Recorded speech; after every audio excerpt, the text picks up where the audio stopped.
Okay, kaning vote buying mga gaytsuonan, wa ni sila kung dili pug ka magpapalit.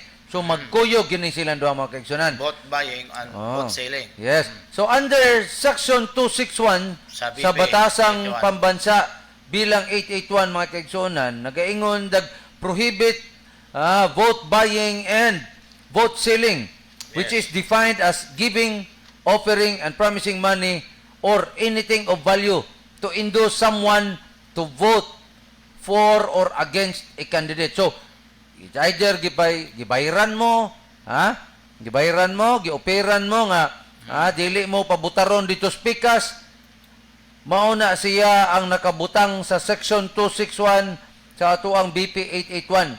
So, ngano man ni sila, nganong vote buying and vote selling. Vote buying, ladies and gentlemen, and vote selling should always come together. Magkuyog gina sila because no one can buy your vote if you will not sell your vote. Ana ra na siya. Kinsa may mupalit nimo kundi jud ka magpapalit. Yes, of course. Ikaw mismo sa imong kaugalingon kung mo okay ka nga paliton ng imong boto, mo nang adunay vote buying.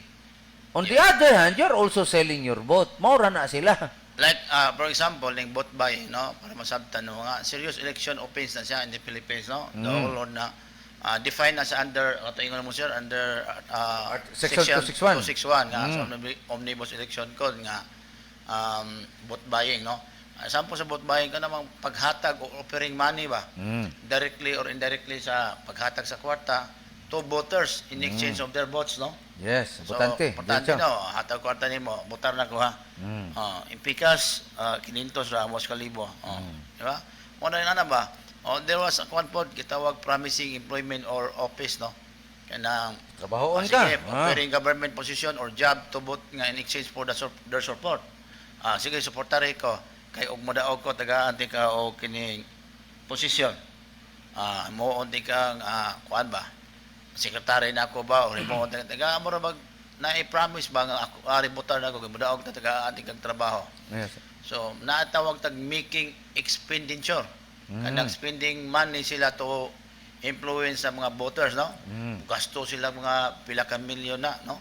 Such as buying pagkaon, ilimnon, mabot tagay na sana kuan kay Kumun ra ba kay ni? kumon ra ba kana kanang ngay pagkaon, ilimnon, no? Ngay panggasolina, no? Kasagaran ni may tabo ni sir, di ba daan man is mga probinsya gid? Yes. Common kay ni. Ang uban hasta ang kuryente apil pa, bayaran pa, no?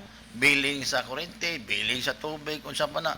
Kay mao lagi, di ka mo hatag silang gusto tao, mo nag-ingon nga. Di jud ka, ngamuti jud ka. Ngamuti jud ka, wala man nag-ingon nila nga sila pagtan-aw, wala man gaduhay sir, basta kay know how to read and write lang nya.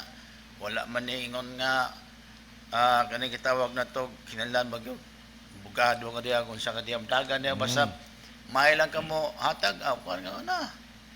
Tama na nga mo spending lang kwarta to influence sa mga voters through kaning mga donor, no? Yes. Sila. So kani vote selling is also an election offense, no? Klaro kayo na sa omnibus election yun kay where a voter nga solicit or receive money or good in exchange For of the ilang votes. for their